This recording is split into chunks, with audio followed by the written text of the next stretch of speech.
just wanted to say thank you so much for being here on Two Healing Minds. I think it's so important that you're here to share with viewers more about DBT because I think we need more therapists trained in it. So, Yeah, first of all, can you explain what DBT or dialectical behavioral therapy is and what is it used to treat? sure, absolutely. So DBT stands for Dialectical Behavior Therapy, like you just said. And it's a modality that I have loved using for a long time. I've worked in different roles in mental health, and I was trained in DBT back when I was actually doing job coaching.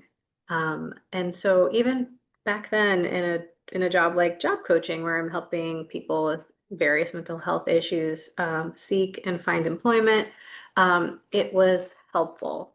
And so basically, this modality created by Marsha Linehan was originally developed for people who were chronically suicidal, people who have borderline personality disorder. And so originally, you would find this uh, therapy modality in outpatients or inpatient units. If you want to do like proper DBT, that's where you would find it still. And that would involve groups, meetings, check-ins with a therapist, a psychiatrist.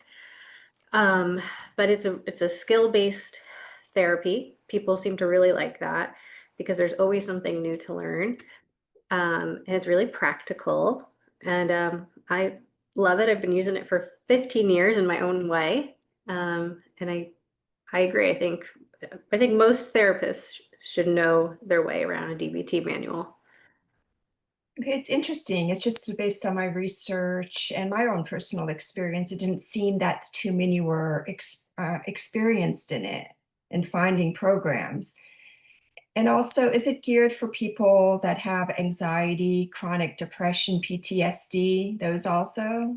Absolutely. So right now, what I do is I'm a trauma therapist, and while I see people with trauma issues, I also see people with anxiety and depression, and it's really nice at alleviating symptoms and just honestly making life like overall more enjoyable. And is it mostly, it's used because you mentioned group. So is it individual and group format that the person has to participate, or they can choose one or the other or both? So if someone was going to do proper DBT programming, they would enter either they offer it in a lot of different ways now, an inpatient facility or an outpatient facility, and they would attend groups depending on like how what the needs are of that person, how maybe not well they're doing at the moment. Maybe they would go for 5 days a week. Maybe they would go for 3 days a week. And yeah, so it would be groups all day revolving around the core components of DBT. And then there would be check-ins with a therapist often. There's a lot of accountability checking in.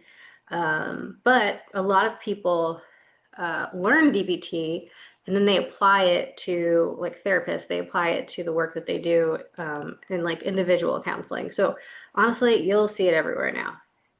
Yeah, because it seems like it's very structured and practical for someone that needs that extra help. And especially, I know it's good for people that have hard time. This is for chronic depression and trauma survivors, is that emotional regulation too.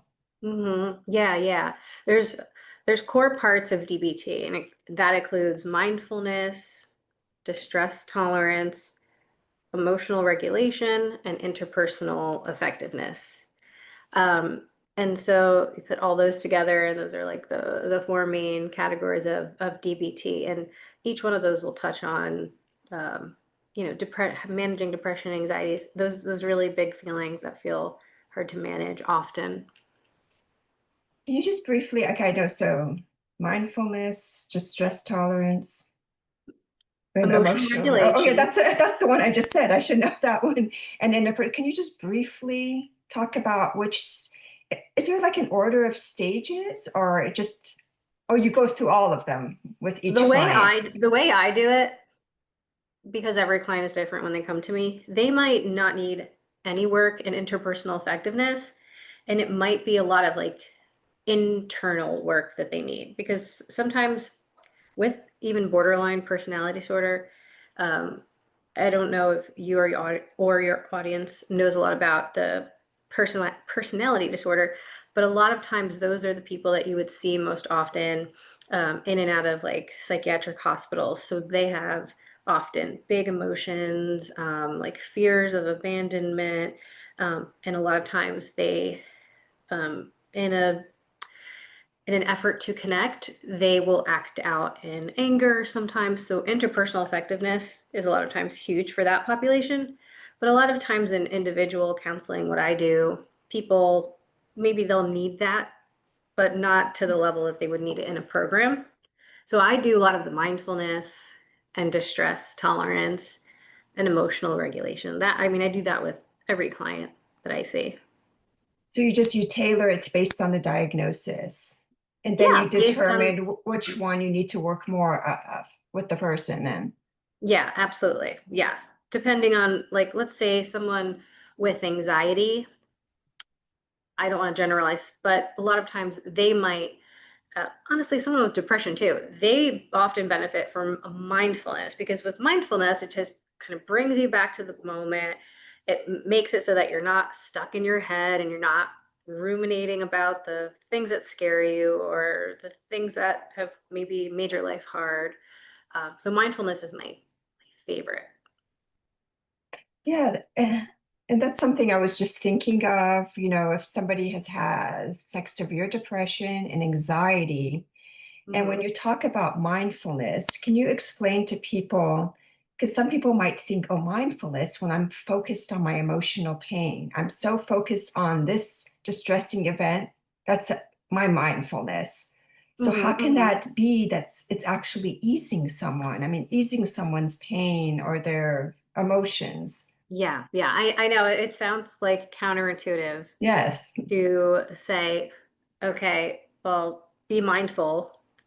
Maybe one would think like, oh, like focus on the things that are wrong in your life, but really it's not. It's actually clearing away the clouds and using your senses to just be in the moment, non-judgmentally, not trying to fix any problems, just kind of like sitting with your body, noticing your breath, noticing what's around you. And there's lots of exercises to get to a place where that's, you're practicing that, because mindfulness, to many people it's like a muscle. um, so you might be like really stressed out about something at work. You practice of something called a 5 4 3 2 1 mindfulness exercise, where Mhm. you're paying attention to the sounds in the room. Other thoughts might come up and you don't get upset with yourself, but you allow them to pass. Keep focusing on things that you see in the room. Focus on this can and how cold it is. Oh, you notice some moisture on it. And so it just kind of allows you to be human again, allows you to be a human being. Okay, so it sounds like it's some mindfulness is you're trying to use all of your senses to bring you back, because that distressing, painful event is usually in the past. I mean, it could be in the present too. It can be like somebody's maybe triggering you or situation, and you're right there and you're thinking like, oh my gosh, I'm stuck in this anger mode. I'm stuck in this depression. Yeah. And but you're saying is take your mind outside of that and Mm-hmm. put it Yeah. your focus on something else, like holding the can and how it's Mm-hmm. feeling. Yeah, because honestly, that the present moment is all that really exists. Everything else is in our mind, or it hasn't happened yet, or it happened already. So really all we have is this like can right here, is this like connection with you via Zoom. All that other stuff is just our stories that our mind makes up. And so it's nice, it's a nice brain break. So can it be something applied to a distressing event that is it's happening that somebody's confronted with at the present? they're being triggered by a person saying something that maybe they dislike or a situation that's making them angry. So it's Yeah. kind So of like, well, I need to take my mind off of that before it gets worse. Is there an yeah, and example it's of not that? to and it's not to avoid life, Yeah. because eventually, like, we have to come back to, the things that are hard. But maybe it gives us energy, and supposedly what mindfulness does is it like turns on our big brain, our prefrontal cortex, and that's the part of our brain that does like the deep thinking and the critical skills and all of those things. Sorry, my Alexa. Oh, okay. Yeah. Sorry about that. Oh, no problem. I thought you have like a higher voice is Oh, I know, right? talking No, it's there. just all my weird electronics everywhere. Yes. And I forgot what I was saying. See, I should have been more Oh, mindful. yeah, mindful, not coming back to the moment Yeah. before that. But, and another thing is, you probably have dealt with this a lot with clients going through trauma and healing from trauma, from depression. There's a Yeah. lot of shame. There's a lot of Mhm. self-criticism, negativity towards oneself. It's like Yeah. self-sabotaging behavior. How do Mhm. you, I don't know if this is the word, teach or teach someone more of self-acceptance and compassion towards each other, each, so they're not like, oh, well, thinking of being judgmental and attacking themselves, and that's where Mhm. self-sabotage comes in. Mhm. Yeah, a lot of times if we were taught that, we're bad or we're not worthy of attention, or that, people leave us, we might develop like this sense that we're lousy or terrible humans. And then maybe we treat ourselves that way. And then it becomes really natural to keep treating ourselves that way, keep hurting ourselves that way. That feels more comfortable than treating ourselves kindly. Um, so there's a lot of different skills that you can use in DBT to counteract that. So there's one skill called accepts, and it stands for activities, contributing, comparisons, emotions, pushing away, thoughts, and sensations.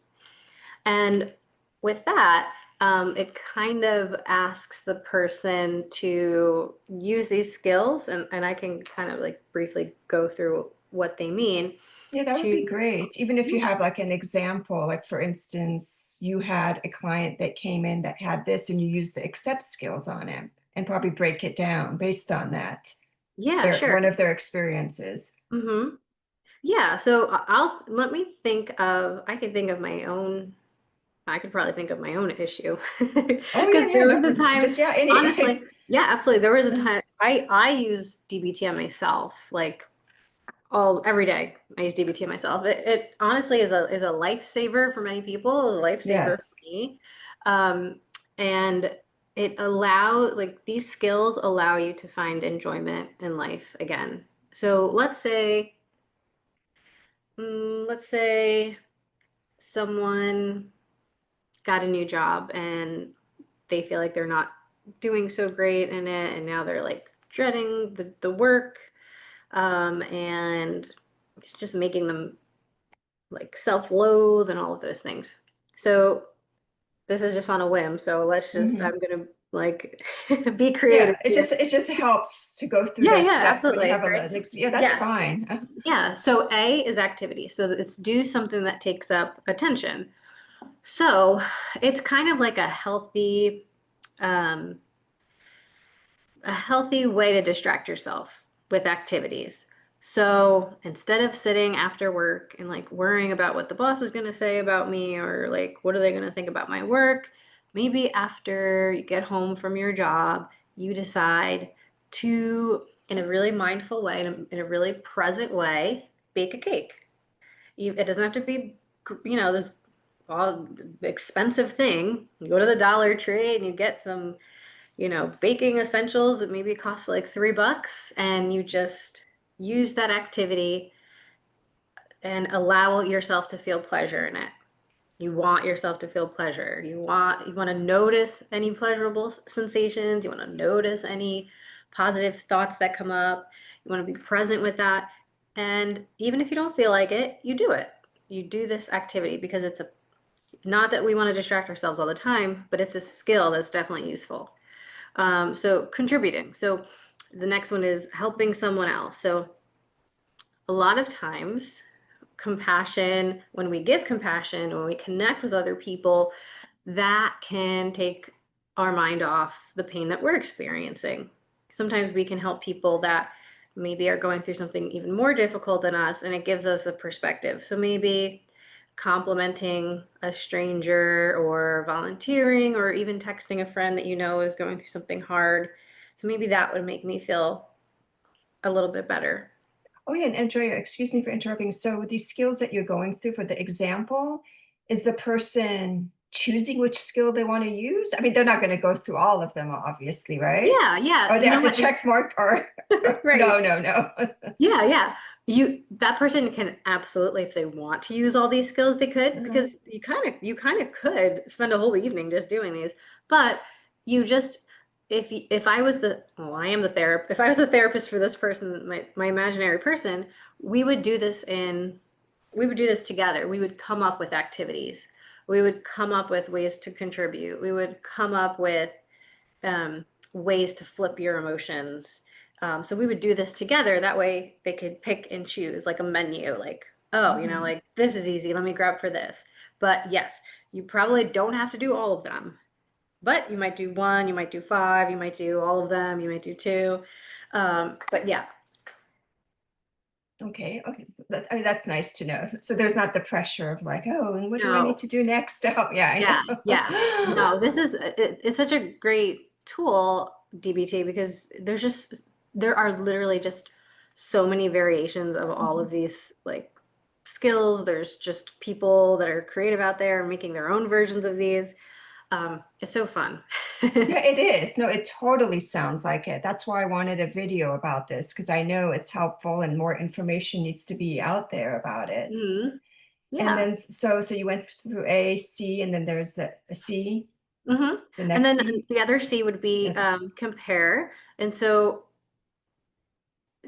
sometimes people do this, but maybe you would compare your life to maybe someone in a different part of the world that is maybe suffering a little bit worse than you. And not that you want to make yourself feel bad, like, oh, well, look at that person. They're living this life and I'm sad about this small thing. But it's just to give you perspective. Um, Emotions would be, let's say I'm feeling so down and anxious about work. Let me do an opposite action. Let me do something that will elicit a different emotion. So let me go bowling, right? Because maybe every time I go bowling, I get really happy. Or maybe I watch a funny video, right? So I'm sad. I want to get myself feeling a different emotion. So maybe I watch my favorite show over and over again or listen to a good song. So yeah, and then pushing away would be to temporarily put the distressing situation out of your mind. So this could be as a visualization.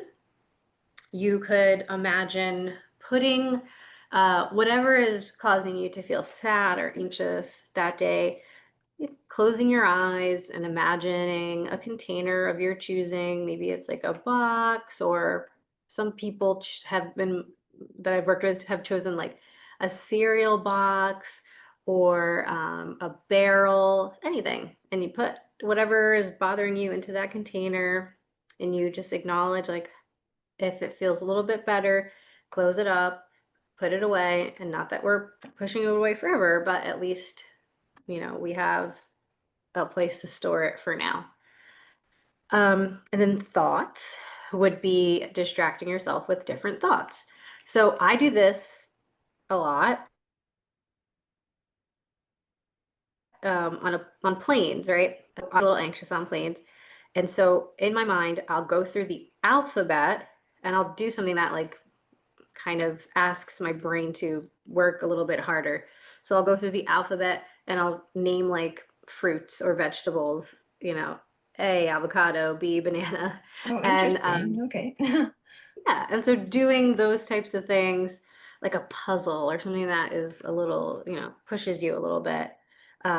And then finally, sensations was, which is another one of my favorites, is using um, your senses to bring you back to a different place. So one of the things in DBT that's really popular and famous is using ice to, like an ice cube, to Oh, kind of yeah. bring you back from feeling like another way. So you hold the ice cube in your hand and it kind of like really distracts you in a way where Hmm. you're focused on the ice cube, how cold it is. Um, Chewing a mint that's really strong. So using sensations to like pull you back from whatever heavy thing you're experiencing. Yeah, I've heard about the ice technique. It's very beneficial, especially when people are angry or their emotions are so out of control. It's just bringing your nervous system back down. When you Mm-hmm. use, the ice on your forehead or splashing ice, it's just supposed to cool off the heat. Yes. The heat has built up and you're just very distressed. So Yeah. yeah, I can understand how beneficial that is. And probably Mm-hmm. just with your clients is it might be like trial and error to see what works for them.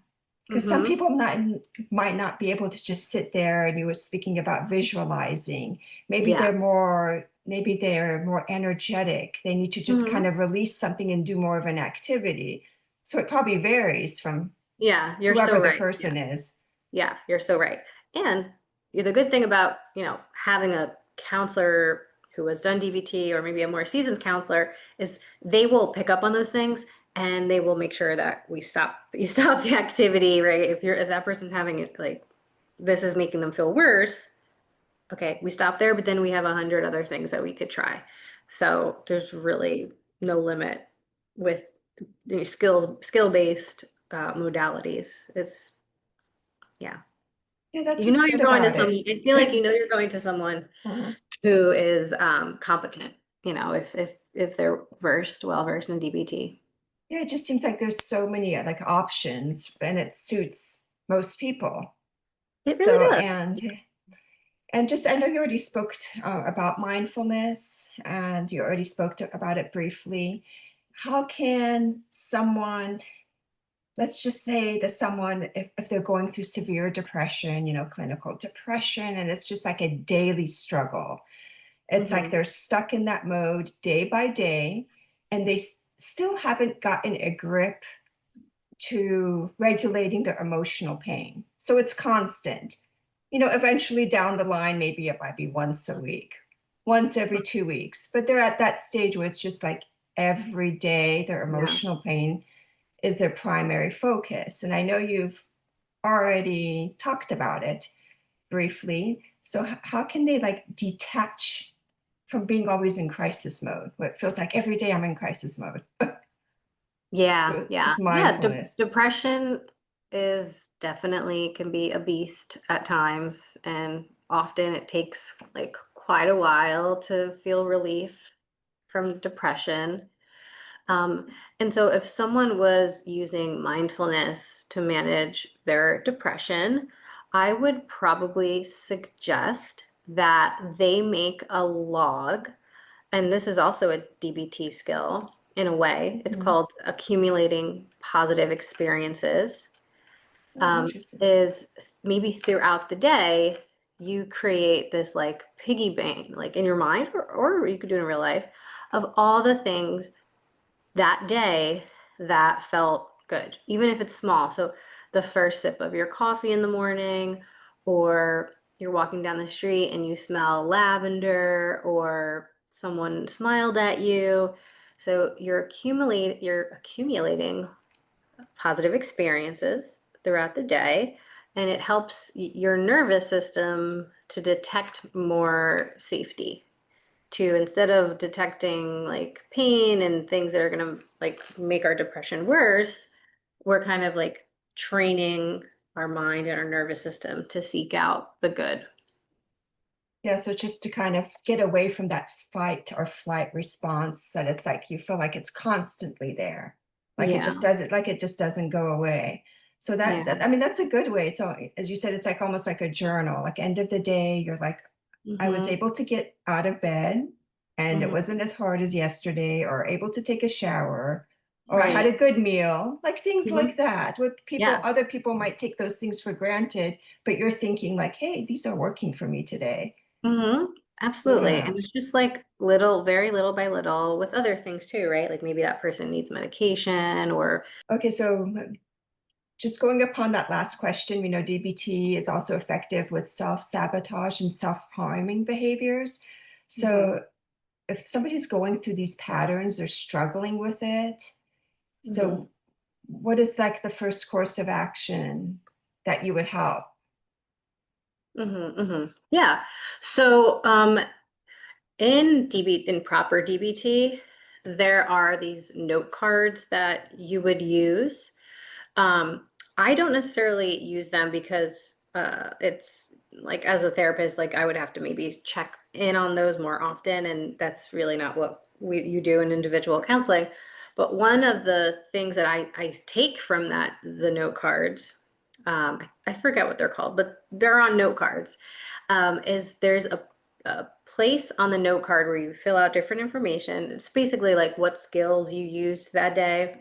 But there's also a part that discusses what makes your life worth living.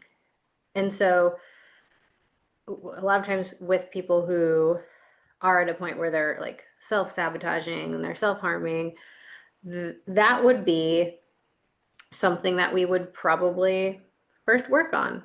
Where even if it's something like taking care of my cat, or because that's huge, or taking care of my garden, or bringing lunch to my grandma on Saturdays. Um, I think it's really important to explore what brings your life meaning and the values that make life feel worth it. And so often that would be a first thing I would do. And also I know there's something called it's distress tolerance skills. Yes, You yeah. know, is that similar to what you talked about earlier about the accepts, or is that something different? Yeah, well, I mean, so you could absolutely use accepts with distress tolerance. With distress tolerance, it kind of teaches you to be able to sit with distressing feelings uh, longer. Um, it makes it so that when something not great happens, we don't jump into a frenzy and like think our life is over. Um, and so distress tolerance could be, um, maybe naming an emotion, sitting with the emotion, noticing the emotion, using a skill to soothe yourself. And like by doing that, you're practicing kind of like riding that wave of this is this is terrible, this is so bad, oh my gosh, I'll never be able to get over it. But then you use a skill and you Like the begin. ones you were discussing earlier in Mhm. accepts, right? Sure. Okay. Yeah, yeah.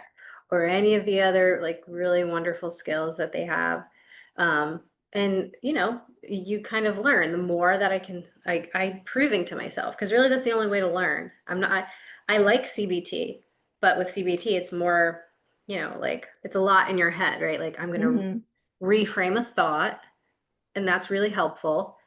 But with distress tolerance, not only are we naming a thought and a feeling, um, and reframing it, but then we're like sitting with it and noticing that, oh, like I actually can handle this and I don't have to hurt myself. I don't have to act in a way that's not gonna push me in the direction of my goals and my values. Okay. And as you said, there's like 100 different skills, like hundreds when you're There's so working with, many. like, there's so many you can choose from. Yeah, yeah, absolutely. And in your practice, do you find that, oh, I don't know if, oh, actually, you probably said mindfulness, one that you like to use the most, that you use on a regular Well, basis. definitely mindfulness. And I forgot to mention radical acceptance. Oh, that's right. That's very well known. Yes, Can you yes. explain that? Because Yeah. I remember even for me, I could not get that. And I was like thinking, what do you mean accept? I can't accept my life. My life is going terrible right now. I You're know telling it, me radically accept like all these bad events that right. have happened? So yes, how do you explain It, that to it's such someone when a, they're in it that? is such a hard one to describe. I Yes, can yes. describe it, but it's so hard to describe because I Yeah. make a lot of, well, I used to make more, but I make content on my Instagram. That's how we found each other. And I've tried a lot of times to make a really cute infographic about radical Okay. Yeah. acceptance, and I did make one recently, but that was a hard one for me to explain because you have to just, you got to feel it, you got to understand it. But basically, what it means is that, okay, a lot of times something happens to us, like, I don't know, let's say our guinea pig dies, okay? Hmm. And we love this guinea pig, and we are so mad that it died because life already sucks. This always happens to me. Hmm. Everything I love goes away. So now, like, not only does something bad happen, but now we're adding everything else to the story. So the phrase pain is inevitable, but suffering is optional, that applies to radical acceptance because, Okay. Yeah, I like that expression. yeah, Pain, me pain is too. inevitable, but suffering is optional. Optional. Oh, Yeah, yeah. and people are Yeah. thinking it's optional, no, Yeah, when they're yeah. really feeling it. Okay. Because pain, like bad things are gonna Mm-hmm. happen. Like we have to accept, like that's just the truth of life. But if we're gonna make it worse by now, I'm gonna be, allowing my mind to explore all the other things that have gone wrong. Now we're adding like layers of pain that don't need to be there, right? Like let's say you start blaming yourself, like, oh, I should have noticed that they weren't drinking as much as they used to. And now we're blaming, now we're shaming ourselves, now all of this. But with radical acceptance, we're focused on just the what happened, right? Like my guinea pig died and that sucks and I'm sad and that's it. And you accept it. It's a part of life. It doesn't mean that we endorse it. It doesn't mean that we're okay with it, but we accept it. It's a part of life, and we get used to accepting it, and we get used to not adding layers of more suffering. Okay, and the acceptance is allowing yourself to experience your emotions too. If you want to get angry, you can get angry. If you want to cry, Yeah, you can cry. If you want to hide absolutely. under your sheets for a week, you can do that. So it's not Yeah. like saying like, hey, I can't do these other things. Hmm. If you want to Absolutely. like hide away for a while, you know. Yeah, So, absolutely.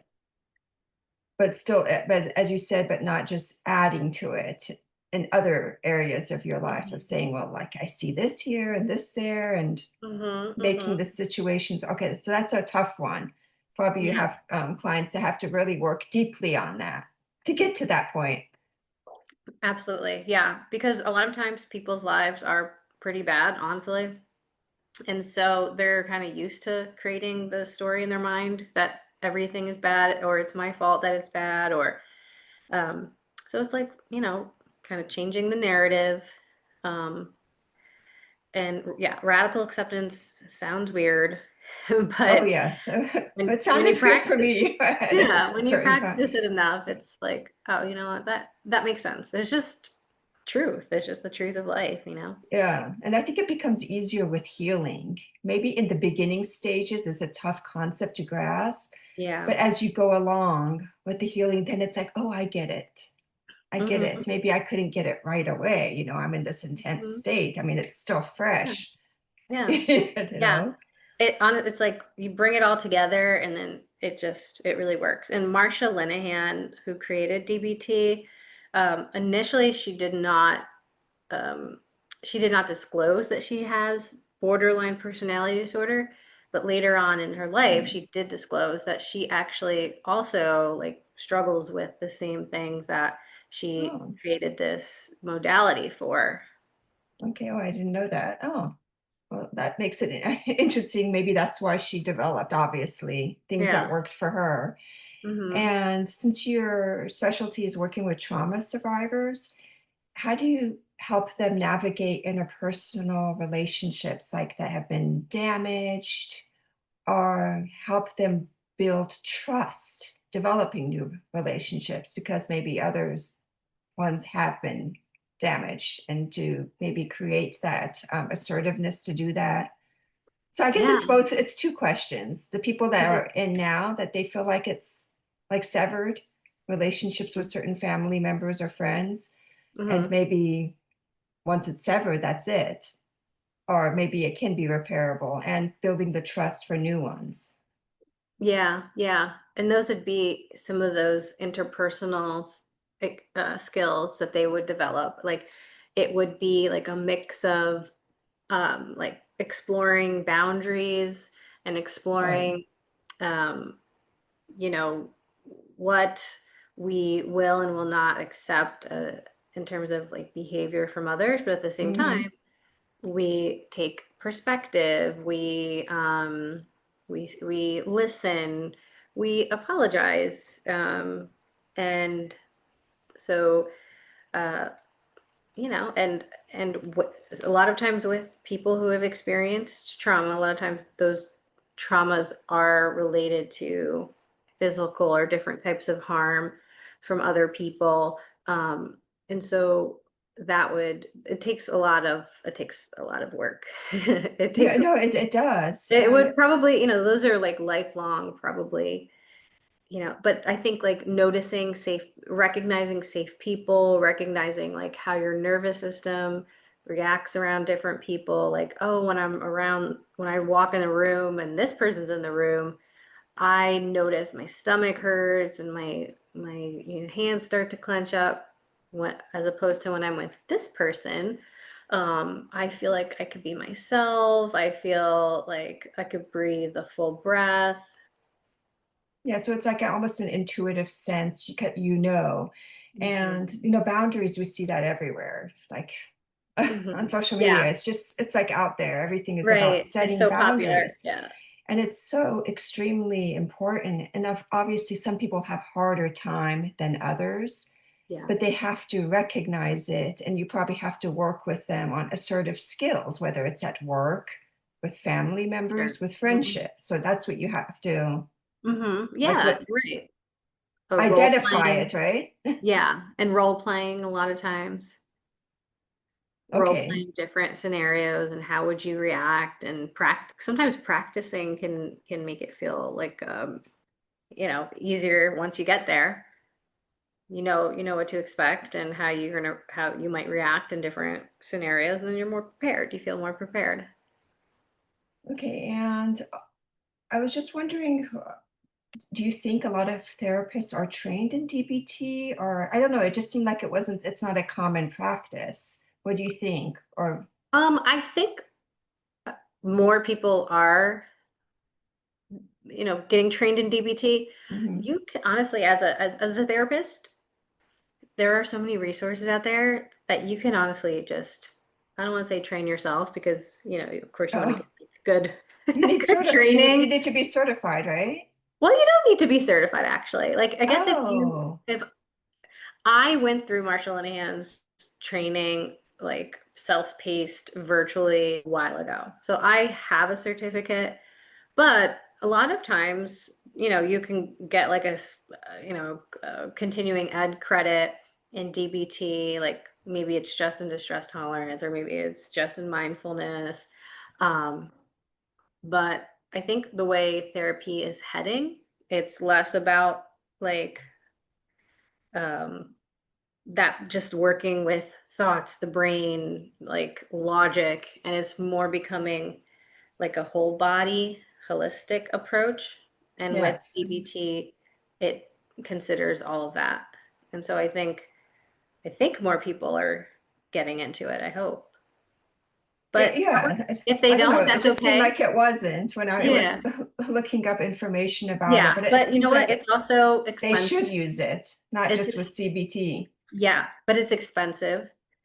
And so that Okay. makes it, Not everyone can afford to get trained in it.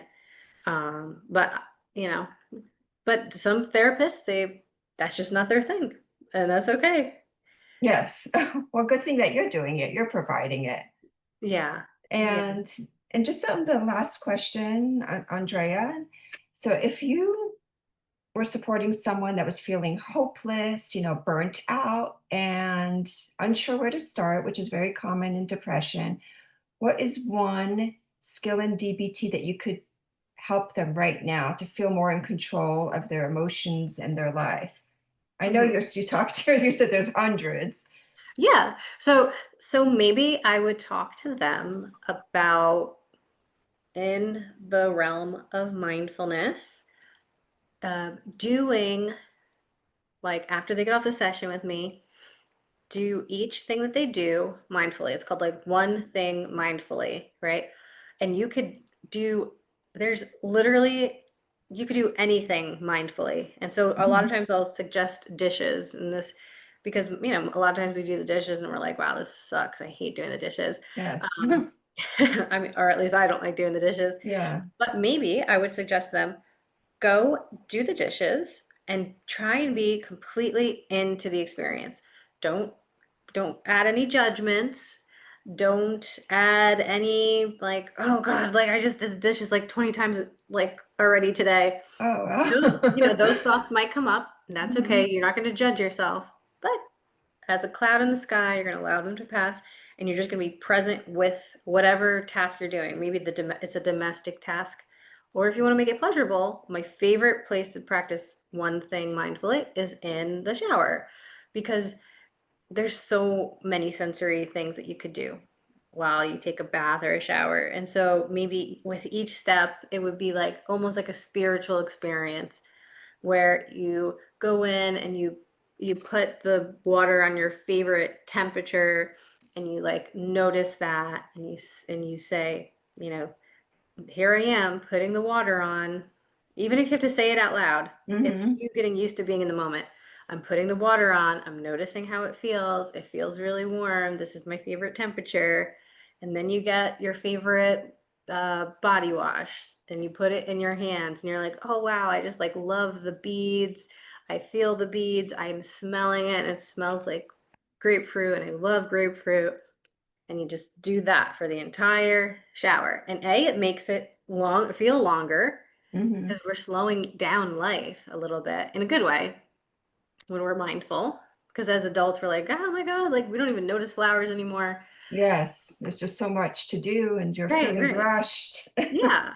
So I would really suggest that go take a shower. Maybe we wouldn't start with dishes. Maybe that would be next session. Maybe I would say go take a shower every step of the way, one thing at a time, mindfully, and just see how it goes.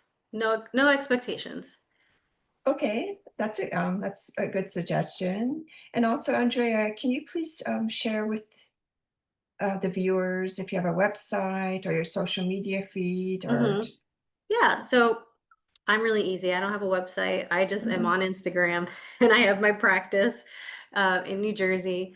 Um, and I'm Andrea underscore Evgeniou. So Andrea underscore Evgeniou on Instagram. And I've been posting on Instagram for a few years. I have a lot of skills on there that are DBT and DBT related. So you can go ahead and like check those out. Um, yeah, and that's where I am. Yeah, I'll definitely include the information in the description too. And I just wanted to say thank you so much. I'm glad I was able to talk to someone that's very, practices DBT because Yeah. I think that's so important. I don't think, Yeah. I don't know, maybe there is, but I just don't think there's enough information. So I'm so glad you're able to explain it today to the Yeah. viewers and Yeah. give examples. I love DBT. I'm so glad when people ask me about it, I'm like, I could talk about DBT for 5 hours in a row.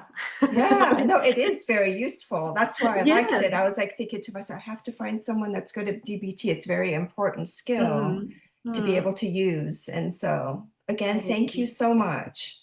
Yeah. Thank you for having me. Yeah, sure.